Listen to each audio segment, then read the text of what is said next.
pues el 2025 estará marcado por guerras comerciales, pero asimismo el 2025, según nos ha anunciado el gobierno nacional y sobre todo el Ministerio de Hacienda, pues estará marcado por una restricción en el presupuesto, que si no se aprueba una ley de financiamiento, como la han llamado ellos, pero que realmente es una reforma tributaria, pues estaríamos en verdaderos aprietos. Sin embargo, esa ley de financiamiento o reforma tributaria, que es el verdadero nombre, que se quiere aprobar en el Congreso de la República, pues muchos nos preguntamos ¿cómo se va a aprobar una ley de financiamiento en medio de un escándalo que envuelve al ministro de Hacienda, que es el que la está promoviendo por todo el caso que ustedes ya han escuchado ampliamente de la Unidad Nacional de Gestión del Riesgo? Las comisiones económicas en el Congreso son las primeras que empiezan a discutir esta ley de financiamiento o reforma tributaria, que es el verdadero nombre, y empieza en la Cámara de Representantes en la Comisión Tercera. Y por esa razón, pues hemos querido llamar a una de las representantes del Pacto Histórico, que es el partido de gobierno, que es integrante de la Comisión Tercera de la Cámara, para preguntarle sobre eso, sobre, bueno, ¿se va a tramitar una reforma tributaria o se quiere tramitar una ley de financiamiento por parte del Ministerio de Hacienda? Pero ¿cómo se puede tramitar una ley de financiamiento en cabeza de un ministro que está inmerso en un escándalo monumental de corrupción? Y ella es María del Mar Pizarro. Representante Pizarro, mil gracias por aceptar esta invitación hoy a Blue Radio. Bienvenida. Buenos días, Camila. Muchas gracias por la invitación, a ti y a todos los oyentes que nos acompañan el día de hoy. Una de las reformas que se está discutiendo en estos momentos y que varias personas coinciden en decir pues que no, pues que además de las consecuencias que tendría un trámite de una reforma tributaria, que no es lo que quisiera yo discutir con usted en estos momentos, pues que no es pertinente que el ministro, cabeza de la cartera de Hacienda, que hoy está inmerso en un escándalo de corrupción enorme, es verdad que no ha sido condenado ni mucho menos, pero está inmerso en un escándalo gigantesco de corrupción, sea el que esté liderando o esté tramitando una ley de financiamiento en estos momentos en el Congreso. Usted como congresista, como representante a la Cámara de un partido de gobierno, pero de todas maneras estando ahí en representación de sus votantes, pues ¿qué respuesta da? ¿Se tramitará? ¿Usted votará una ley de financiamiento que está siendo promovida por alguien que está inmerso en uno de los escándalos más grandes de corrupción o el más grande de corrupción de este gobierno? Pues yo quisiera empezar por aclarar una cosa, y es, digamos, tu perspectiva acerca de que no es una reforma de financiamiento, sino una reforma tributaria. Nosotros tenemos que entender que más de la mitad de los recursos de esta reforma sí son de financiamiento y no tocan los bolsillos tributarios. ¿Por qué? Porque modifican la regla fiscal, que en el gobierno de Duque, digamos, se permitía que hubiera un déficit del 4.5%, pero que en el gobierno del presidente Petro se espera que haya un superávit. O sea, es la primera vez que en un enfriamiento de la economía le estamos pidiendo a un gobierno que tenga un superávit y no un déficit como los gobiernos anteriores. Eso es lo primero. Segundo, en esta ley, además de la parte de modificación de la regla fiscal, también hay un tema muy importante, y es un paz y salvo, digamos, o un acuerdo de la DIAN con los deudores morosos, y una cosa que se incluyó en la reforma es un acuerdo de pago con, digamos, los gobiernos territoriales, con el INVIMA, con las superintendencias, para recaudar fondos para el Estado. El hecho de que más de la mitad de esta reforma no toque el tema tributario hace, primero, que no solo pase por la Comisión Tercera, pero segundo, que sea una ley de financiamiento y no una reforma tributaria. Ok, entonces yo sé lo que pasa. Hacer esa claridad. Sí, lo que pasa es que lo que pasa es que esos son los sofismas que siempre nos, pues que en los que se meten los gobiernos cuando tramitan reformas tributarias. Y no es solo representante. Nos han puesto un montón de nombres cuando nos van a hacer reformas tributarias, y al final eso es lo que termina haciendo, porque pues no tocan los bolsillos de los colombianos, pero entonces los bolsillos de quién sí toca, de las empresas, de quiénes sí toca esta ley de financiamiento.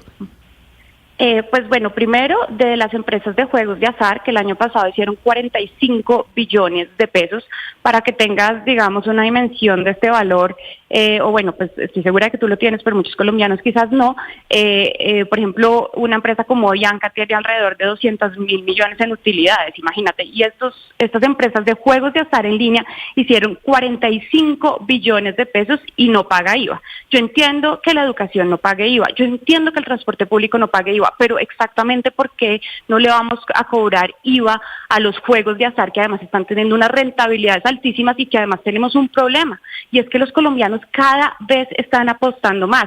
Del año pasado a este creo que incrementó en 10 billones el incremento de apuestas. O sea, estamos teniendo un problema social y es que culturalmente la gente está pensando, yo me voy a ganar la lotería y me estoy gastando la plata en eso. 45 billones es altísimo y definitivamente nosotros tenemos que poner, esto es un impuesto saludable, que queremos que la gente en vez de apostar, ¿sí? Ahorre para su educación, ahorre para tener una casa, etcétera, pero estamos gastando muchísimo en juegos de azar.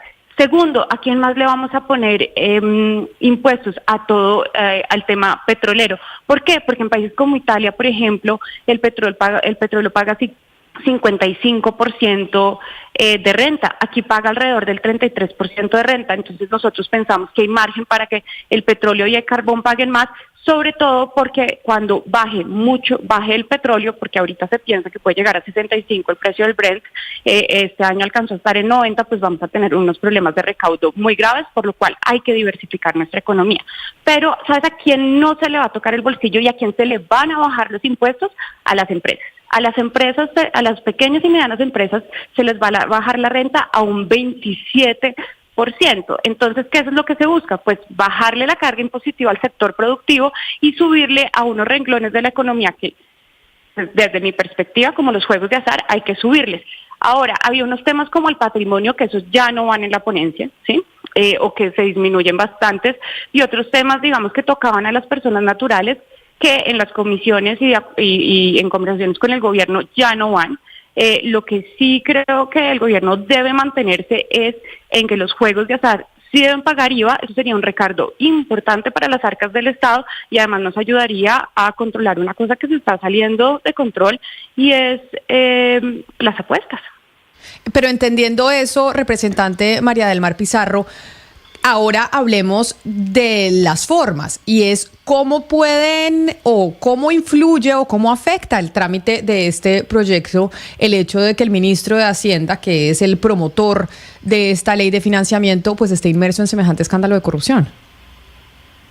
Pues a mí me parece que igual que todas las personas en este país, él tiene derecho a demostrar su inocencia.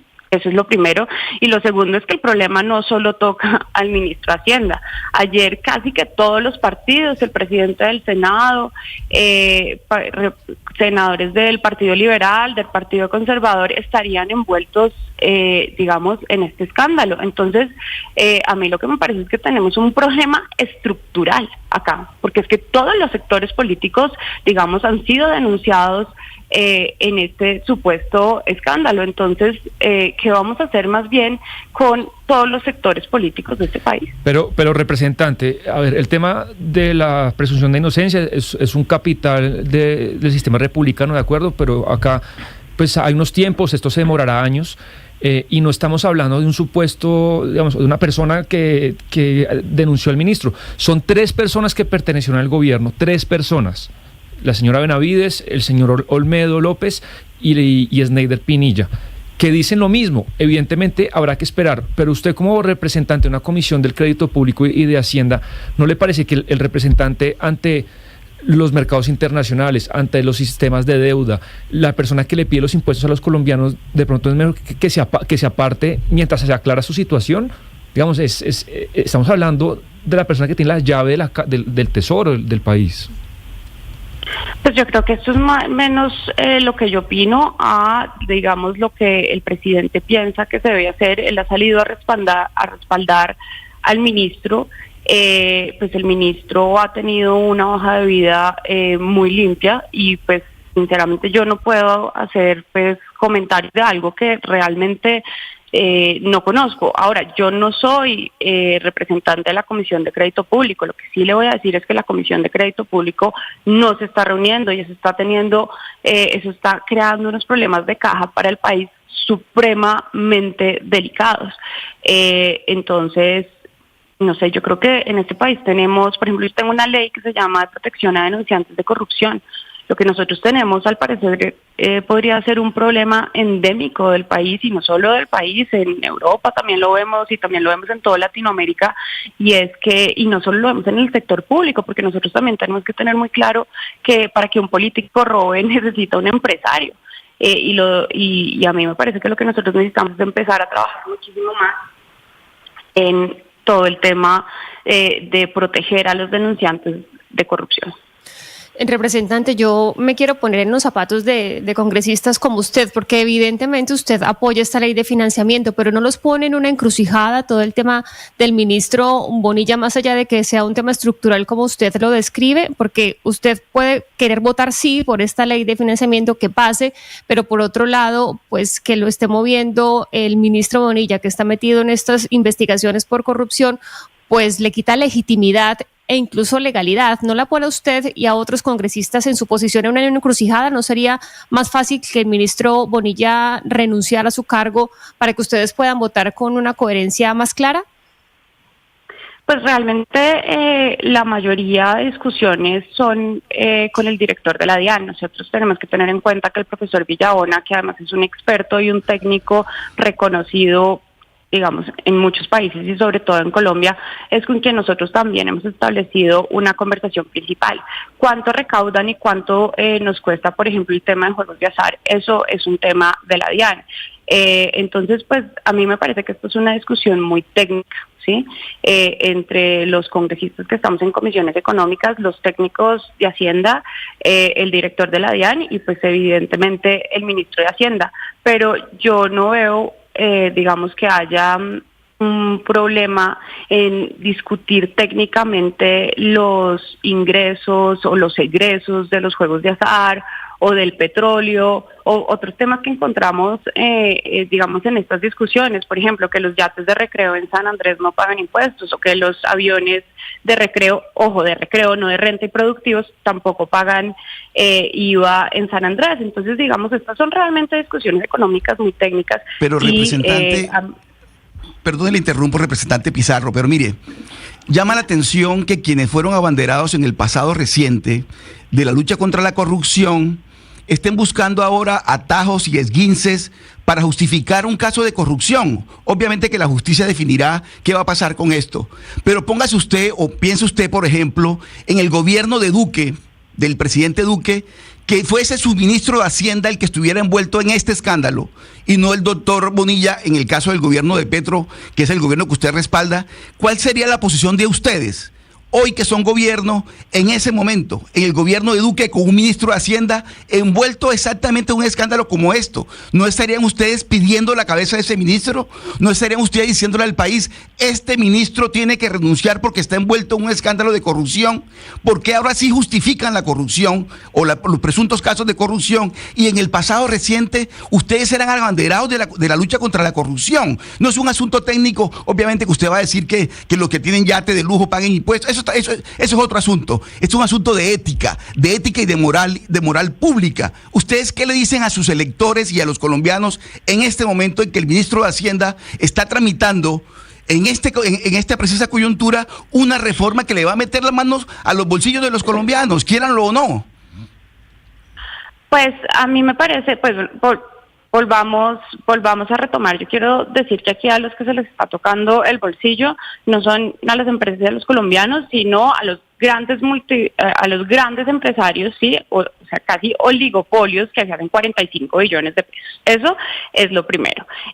Segundo, yo creo que nuestra posición no ha cambiado, o por lo menos la mía no ha cambiado. La mía sigue siendo, pedimos que se esclarezca absolutamente qué pasó en el caso de la Unión de Gestión de Riesgo. Exigimos que haya claridad y transparencia, y tanto así que, como yo le dije, yo estoy tramitando una ley de protección a denunciantes de corrupción, porque es que en Colombia no hay estabilidad ni laboral, ni hay seguridad para aquellas personas que se atreven a denunciar los casos de corrupción, y ONGs como Transparencia por Colombia han dicho que esta es la primera estrategia que debemos tratar para luchar contra la corrupción. Entonces nosotros sí estamos, o por lo menos desde mi caso, porque es que yo hablo por mí, ¿sí? Yo no puedo hablar por otras personas, yo no puedo hablar, digamos, por el presidente de la República, ni puedo tampoco, lastimosamente, hablar por el ministro de Hacienda, pero lo que yo le puedo decir es que desde mi trabajo en el Congreso, yo sí estoy trabajando contundentemente en la lucha contra la corrupción, haciendo debates de control político y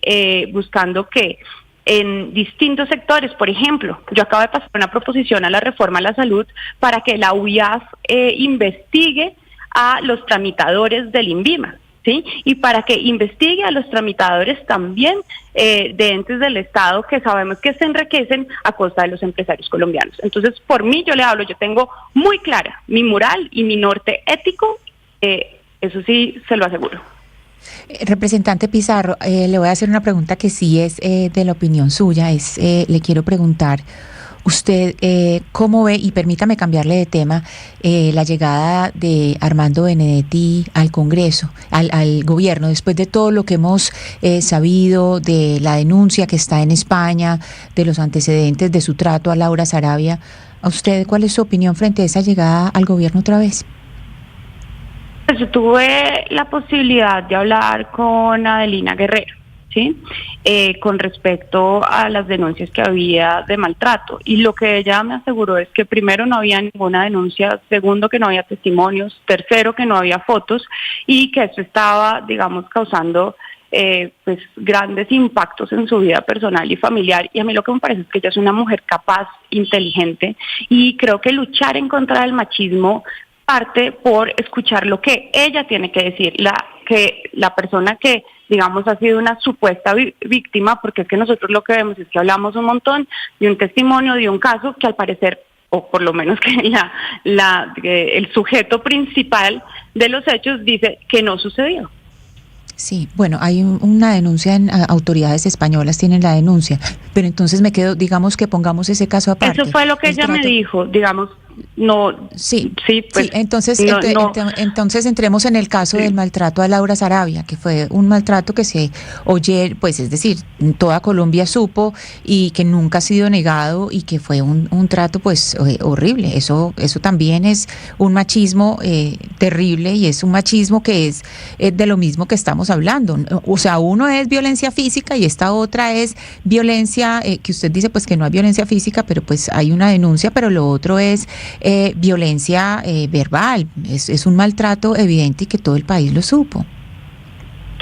Pues realmente yo no sabría cuáles son las relaciones de poder que hay entre Laura Sarabia y Armando Benedetti. Lo que sí sé es que, digamos, Armando Benedetti es una persona bastante expresiva y que es un tema cultural que en algunas regiones del país se habla con palabras que son, pues, que para otras regiones del país pueden ser bastante soeces y vulgares.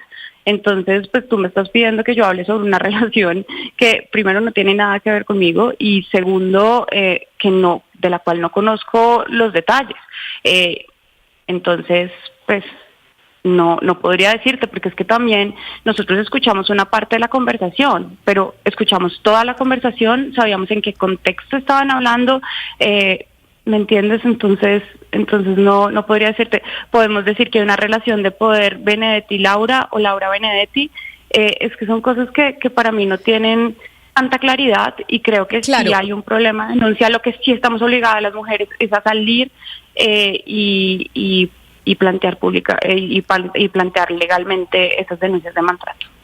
Laboral. Ustedes... o sea, yo sí quisiera invitar a todas las mujeres, porque lo he hecho, si ustedes tienen casos de maltrato laboral, sí, emocional, en términos de sus relaciones, física o verbalmente, es muy importante que nos acerquemos a una fiscalía y pongamos esas denuncias.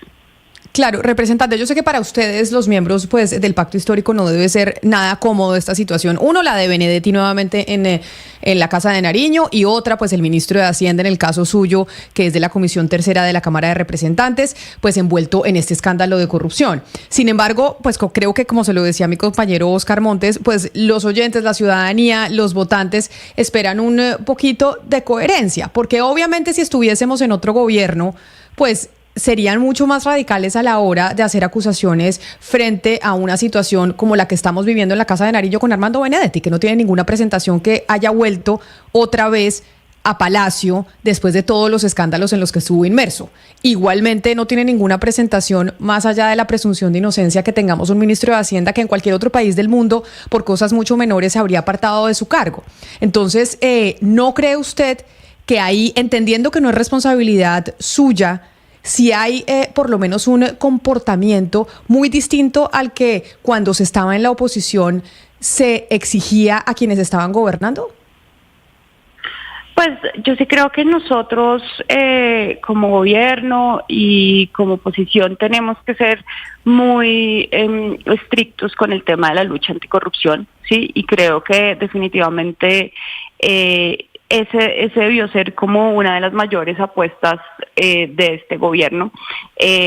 Sin embargo, nosotros tenemos que tener en cuenta que este gobierno, por ejemplo, ha luchado contra la pobreza multidimensional en el campo de una manera muy exitosa. Hemos sacado a 1.6 millones de personas de la pobreza del campo y, como te digo, yo creo que el problema, y el mismo presidente lo ha dicho, él ha nombrado personas que son cercanas a él, en las cuales confiaba, como Olmedo, y se ha visto, digamos, decepcionada por las actuaciones de estas personas. Y una cosa que yo creo que nos hemos dado cuenta haciendo poder es que la corrupción seduce a gente tanto de izquierda como de derecha.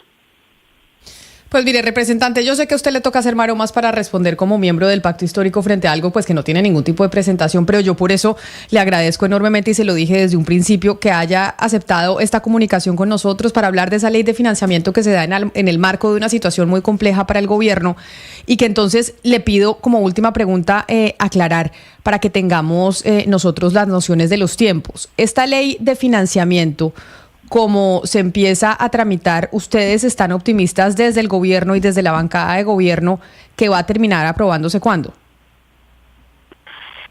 Pues nosotros tenemos la esperanza de que esta ley de financiamiento se pueda tramitar antes de que se acabe la legislatura, porque digamos que también ahí hay un obstáculo, y es que las extras del principio del próximo año son para trámites de iniciativa legislativa.